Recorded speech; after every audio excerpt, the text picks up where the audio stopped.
always re-emerging no matter how many times it got invaded or conquered. This documentary will delve deep into where Persia comes from and what made it so successful and unique among the world's great civilizations.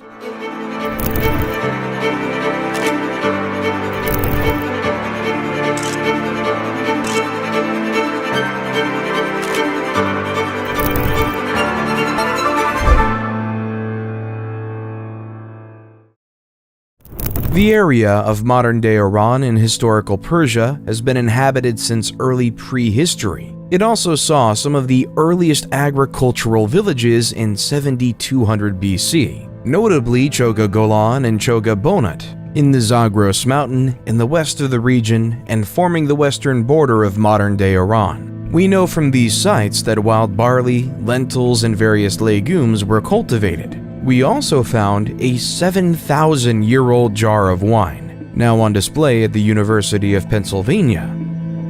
The culture of the region has been deeply intertwined with one of Mesopotamia, or current-day Iraq. One of the first cities, the Sumerian city of Uruk, is considered to have extended eastward, creating the city of Susa in 4395 BC, or maybe even earlier. The city of Susa would become the capital of Elam, the very first defined nation in what would become Persia. It would stay an important economic and trade center until its destruction by the Mongols some 5,500 years after its foundation. Instead of a modern nation-state, Elam was most likely a coalition of different people and tribes living in the mountain. Elam was the name given to them by the Mesopotamian civilization, and they most likely called themselves something like Haltami, or those of the high country. This defined characteristic of the Persian people, the people of the mountain, would stay, and it would contrast the people of the plain to the west in modern-day Iraq. The two would often fight, and at times dominate each other. The rough terrain was not suitable for the irrigation-heavy type of agriculture practice in the plain, so life was most likely structured around semi-nomadic pastoralism, with small-scale agriculture in a limited area along the bottom of the valleys. This made for less numerous but also rougher, hardier people than the more sophisticated farming culture of the plain. So in many ways, the Iraq-Iran conflict in the 80s was just the last episode in a 6,000-year-long conflict between the plain people and the mountain people, and who would dominate the area. Little is known about Elam's everyday life, because we're still not able to translate their writing, which started from around 3200 BC. The Elamite language, now extinct, seems to have been a completely different language from any other from the region. However, progress has been made recently to decipher Elamite writing, so we might soon learn a lot more about them. A unique feature of Elam's culture was a focus on animals in their art, especially dogs and bulls. This was very different from the Sumerians, Akkadians, or Egyptians, who favored human or animal-human hybrid figures. Elamite art indicates a polytheist religion, with a strong focus on nature and a mother goddess, with rituals done in sacred groves or mountains. This was also a very tolerant religion that tolerated the gods of its neighbors and even progressively incorporated them into the Elamite pantheon. Some aspect of their religion was passed upon to later religion in Persia, notably Zoroastrianism. For example, using elevated places for worship, or the personification of deities of natural powers. Another interesting aspect of Elamite culture was a great respect for women. They are represented as equal in art, and queens are shown as equal to the king. This cultural trait would be preserved later in the position of women in Persian societies. In an earlier era, Elam was frequently invaded by its more powerful neighbors from the plains, which was more populous thanks to highly advanced irrigation systems. In fact, Elam is the loser in the first ever recorded war, with the invasion and looting by the Sumerians of Elam in 2700 BC. Susa would also be under Sumerian control, under the rule of the legendary Sargon of Akkad. But nothing lasts forever, and by 1100 BC, Elam was the rising power in the region. King Shutruk-Nahunti went on a series of conquests, rolling over most of the cities around Babylon. Later, Elam would stay powerful but would fail to rule the region due to infighting between the heirs of King Shutruk. The king of Babylon, Nebuchadnezzar, would in turn conquer Elam in 1120 BC, illustrating the difficulty in obtaining a lasting victory in the region. We know Elam was trading with the whole known world, and not just its neighbors. We found in Susa plenty of artifacts from the Hindus Valley civilization in modern-day Pakistan. We also found objects from eastern Iran and Afghanistan, showing the existence of an active trade network, both by boat and by land. Afghanistan was also one of the major sources of tin, an essential metal to make bronze, the most advanced metal of the period. No doubt, Elam must have been involved in that trade and maybe resold tin from the east to the Mesopotamians, or even the Egyptians. They were also selling stone, metal, and wood that was lacking in the more desertic plains, crossed by the Tigris-Euphrates river system. This trading road would keep getting more and more important, and slowly involved in the Silk Road, connecting Europe to Asia, with Persia as the connecting point between the two. Progressively, Elam's power faded with the entry of the Iranian or Aryan people into the region. They were nomads who originated from the steppes of Eurasia, living a life similar to proto-slaves, Turks, and Mongols. Over time, Elam and Iranians started to mix, especially in the south of the country. This was a gradual process that stretched over more than a millennium, starting in 2000 BC. Elamite culture would persist long after the Iranian people became dominant in the region. For example, the Elamite language was for a long time used as the main administrative language. This would indicate that if the Iranians ruled and colonized the area, the legal and administrative system was still manned by native Elamites. One of these Iranian groups, the Medes, started to federate the region under the banner of the first real Iranian emperor, Deioces, who reigned from 727 to 675 BC, according to Herodotus. To give you an idea, the highly embellished tales of the 300 Spartans fighting Persia were from Herodotus. So, while important, Deioces might not have actually been the ruler of the whole of Iran. In any case, the Medes' unification was in large part a reaction to the brutal conquest and oppression by the Assyrian Empire. Deioces' grandson Cyaxares would ally with the Babylonian and destroy the capital of the Assyrians, Nineveh, in 612 BC. By 700 BC, the area was mostly populated by Iranian people, like the Medes, Persians, and Parthians.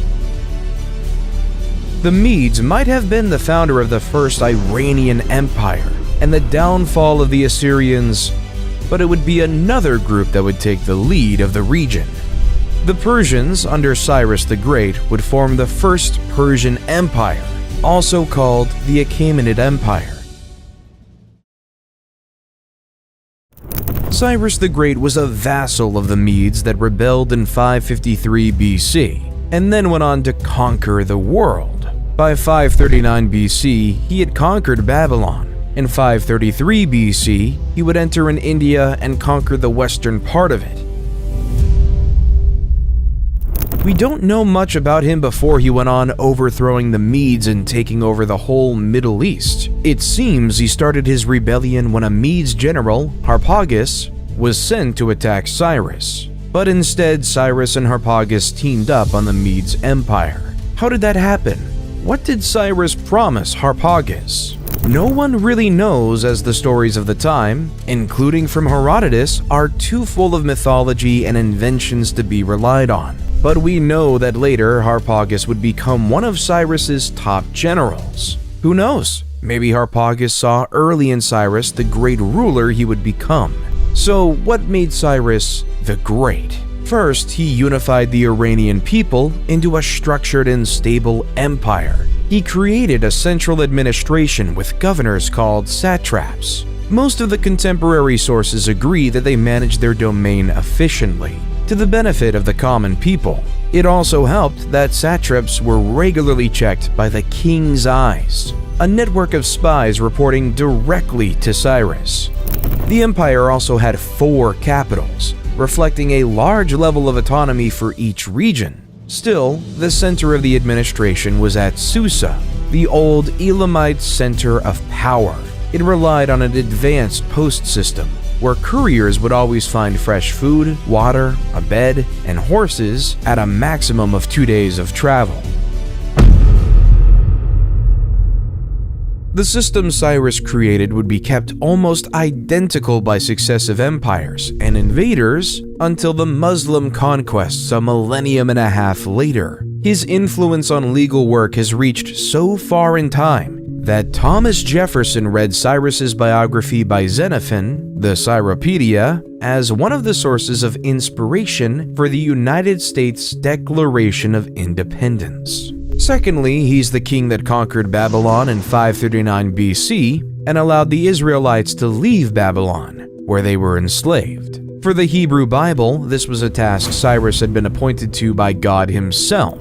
This made Cyrus the only non-Jewish figure in the Bible praised as a Messiah. Third, Cyrus was known to respect the culture and religion of the people he conquered. He is considered by Iranians as the Father. He was considered by Babylonians as the Liberator, which says a lot about his style of ruling compared to the old Babylonian elite. Fourth, he was the founder of the famous military division of the 10,000 men called the Immortals, which would stay the elite force of the Persian Empire to the end. Overall, as far as conquerors go, Cyrus was indeed a pretty good one. He created what at the time was the largest ever empire, and did it with a relatively limited amount of bloodshed and sparing civilian and local temples. His son would continue the tradition and conquer Phoenicia and Cyprus in 525 BC. Followed the same year by the conquest of Egypt, Nubia, and part of modern-day Syria.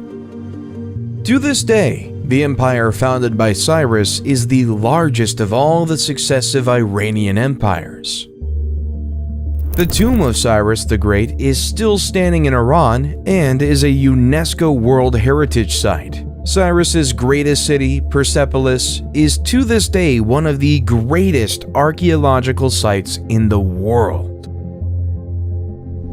Following Cyrus's son came Darius I, the other great Persian emperor. Darius's reach would ultimately extend as far as an invasion of the Indus Valley, today Pakistan.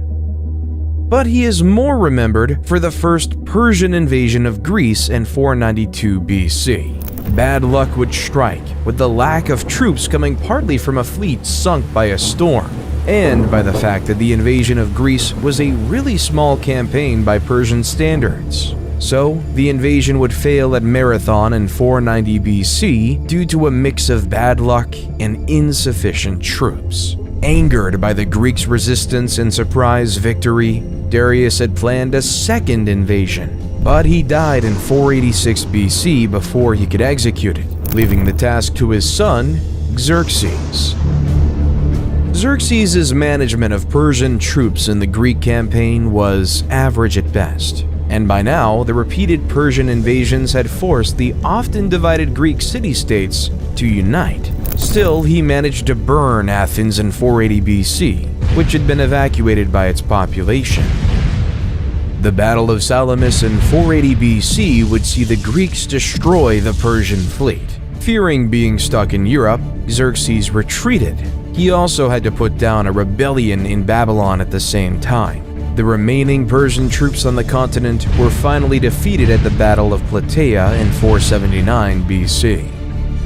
Xerxes would end up assassinated in 465 BC by the commander of the royal bodyguards. The Greeks and the Persians would keep fighting for influence over Anatolia and the Greek islands for the centuries to come, with none really taking over the other. After Xerxes, Persia would stay one of the largest world powers for almost centuries. One of the impressive features of the Persian Empire would be its effort to improve the conditions of the semi-arid region. After all, it receives only 124 millimeters of water per year.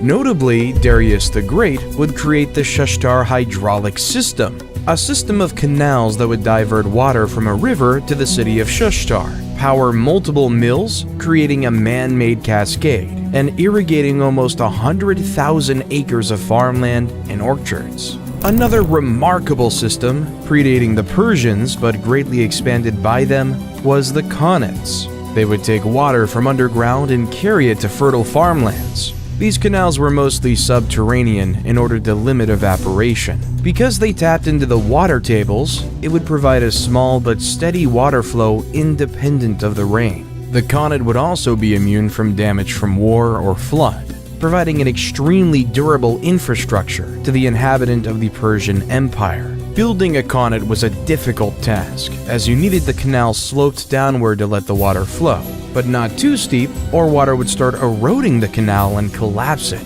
They also made a unique footprint on the landscape, as vertical tunnels were dug at regular intervals to give access to the workers during the construction and for maintenance. Another innovation was the Yakshul, a dome of clay where Persians would pile up ice in winter to keep food cold the rest of the year.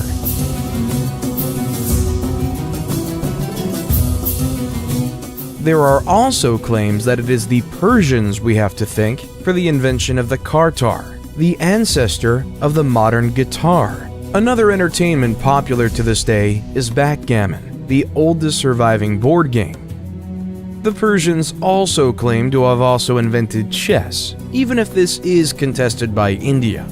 The Persian culture and day-to-day life incorporated a wide array of regions and cultures. For example, slavery was relatively common in the areas of Babylon and Egypt, with a long history of slavery predating Persian rule. But overall, it seems slaves were just a minor portion of the society, and slavery was not a key component of it, less than in Greece or later in Rome. Persian women benefited from a remarkable amount of freedom by antiquity standards. They could own by themselves land, businesses, and money. They could also travel freely. We also know that aristocratic women would ride horses and practice archery, activities that would have been kept only for men in other cultures like the Greeks. The only field apparently excluding women was ruling the country. One last innovation to be credited to the Persians is one of the first monotheist religions, Zoroastrianism. The religion was founded by Zoroaster or Zarathustra.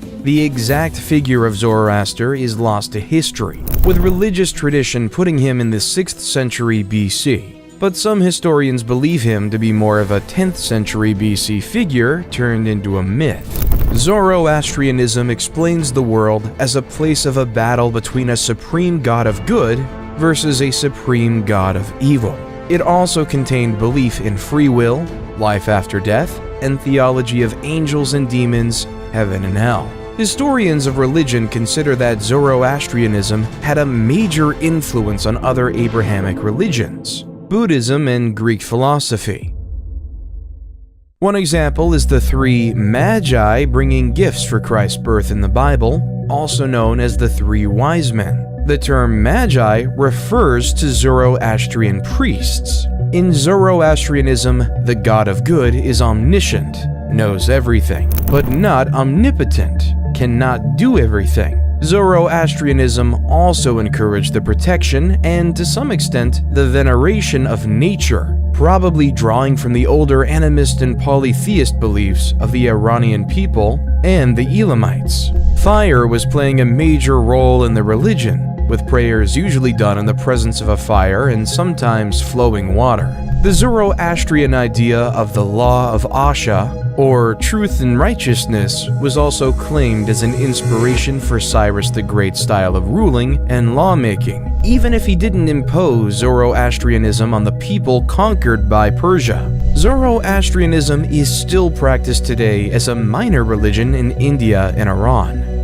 Overall, the Persian Empire seems to have been a relatively tolerant and good one, as far as empires go. It would punish rebellions harshly, but then respect the local culture, customs, and religions of the conquered people. Its governing principles were autocratic, but with a goal of improving the common man's life and developing a just and productive system, run by an efficient administration with many safeguards against corruption and abuse of power.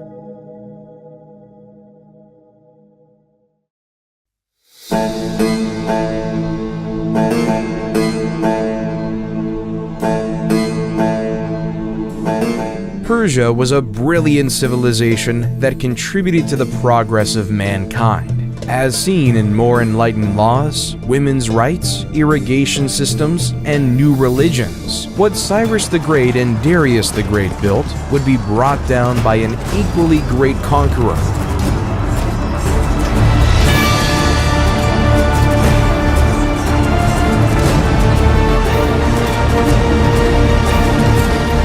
The Macedonian Alexander the Great. Alexander was a great admirer of Cyrus. Reading from an early age Xenophon's Cyropedia, one key aspect Alexander took from Cyrus's biography was his heroism in battle. Alexander was the king of Macedonia, a kingdom at the northern fringes of the Greek world. He was born in 356 BC and tutored personally by Aristotle. Yes, the Aristotle, the father of Western philosophy. Alexander was already commanding an army and ruling in his father's absence at 16 years old. And then he became king at only 20 years old. His father, Philip of Macedon, had united under one banner the Greek cities Illyria, the modern-day Balkans, and Thrace, modern-day Bulgaria and eastern Greece. Philip was assassinated in 336 BC by the captain of his bodyguard, similar of the fate of Xerxes more than a century earlier. The beginning of Alexander's rule showed he could be ruthless. He had one of his cousins and two Macedonian princes executed. Whether they were responsible for the assassination of Philip or not is unsure. What is sure is that it made his position in the throne very secure. Alexander would also brutally put down any rebellion tentatively following the death of his father. It culminated when he made an example of Thebes, destroying the 1,000-year-old city in 335 BC and selling all of its citizens into slavery, sparing only pro-Macedonians and priests. Maybe out of genuine guilt or to appease his critics, Alexander would later on always show great generosity and favor to any surviving Theban he would meet in person. In any case, it worked at crushing any rebellious ideas in other Greek cities, including Athens. Alexander would follow by imitating Philip and taking the title of hegemon, or supreme commander. In these early moments of his reign, Alexander would display a real military genius. He would stay undefeated in battle all his life, making him one of the greatest generals in history. Alexander invaded the Persian Empire in 334 BC with around 50,000 men, 6,000 cavalry, and a fleet of 38,000 men. He would conquer the western part of Anatolia, modern-day Turkey, which was populated by Greeks but living under Persian rule, and then move on to Syria and the Levant. The Greco-Macedonian army met the much more numerous Persian army, at least twice bigger, at the Battle of Issus. The Persians were led by Darius III, and he had cut the Greeks from the conquered territories. A big part of the legend of Alexander has been enhanced by the sheer ineptitude and cowardice of Darius III. At the Battle of Issus in 333 BC, the Persians attacked the Greeks in a narrow space between the sea and mountain, blocking them from making use of their larger number. When the Persian army started to break under a Greek assault led by Alexander, Darius is said to have been the first one to flee. The view of the Persian emperor running for his life, instead of rallying his troops, led to the Persian army collapsing. This was the first time ever that a Persian army under the command of a Persian emperor would be defeated. One can imagine the shock it must have been to everybody, even Alexander himself. Darius left behind his wife, his two daughters, and even his mother, as well as symbols of his authority like his bow, chariot, and royal mantle. The female relative of Darius would be treated well, but Alexander would refuse to give up on his hostages, except for Darius recognizing him as the Emperor of Persia. Later on, Alexander would marry one of Darius's daughters in order to reinforce his claims on the throne. Alexander would go on to put siege to the Phoenician Tyre, now modern-day Lebanon. To punish it for its resistance, he would destroy the city in 332 BC, kill the men, and sell the women and children into slavery. Gaza would then resist as well, and even seriously wound Alexander in the shoulder. The city would then suffer the same fate as Tyre. After that, the whole of Egypt surrendered quickly.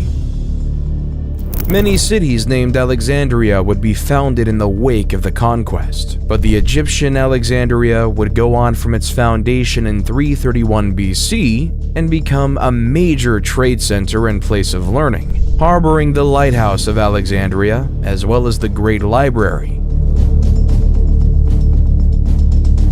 2 years after the Battle of Issus, Darius would flee again at the Battle of Gaugamela in 331 BC. This was despite once again commanding a larger army, fighting on a favorable terrain this time, and having competent and experienced soldiers and commanders. He apparently again fled first, way before any clear winner of the battle could be decided. From there, the Persian Empire would never recover. The rest of Persia fell right after, with Darius unable to successfully raise a full third army. The fate of the previous two must have made volunteers quite rare. In addition, the benevolence of Alexander to places that surrendered made it an attractive option at this point, and his brutality against Tyre and Gaza made it a bad bet to resist too hard as well. Alexander's military genius should not be dismissed, as he showed real prowess in his campaigns to keep control over his vassals since he was 16 years old. His ability to wield both diplomacy and horrific brutality also contributed to his lightning-quick conquest of the largest empire in the world. But a part of his astonishing success also stemmed from Darius's cowardice. Not once but twice did he single-handedly cause the rout of a Persian army twice the size of the Greeks by leading the way to safety. Quite the contrast with Alexander, which would constantly refuse the advice of his generals and lead the battle from the front line. This extreme level of risk taken by Alexander also had a huge impact. Both the Greek and Persian armies were an assembly of soldiers from very diverse and not always very loyal vassal states.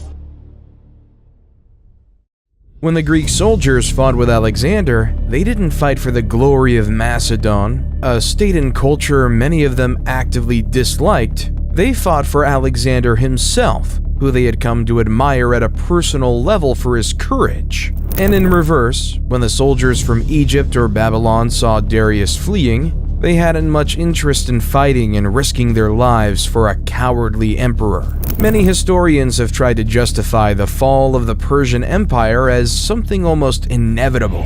They describe the Persian Empire as divided, tired, and declining. But this can be contested. The Persian Empire managed not once but twice to gather an army twice the size of the Greek army. It was not weakened by the previous rebellions or civil wars. There was very little defection by local rulers to Alexander. Overall, the Persian Empire seems to have been still a very functional, well-administrated empire. The Persian Empire might have fallen solely because of the extraordinarily unlucky combination resulting from the clash between two very different men. Darius III, a poor excuse of an emperor, and Alexander, a once-in-a-millennium military genius. By conquering the Persian Empire and uniting it with Greece and Macedon, Alexander had created the largest empire ever seen.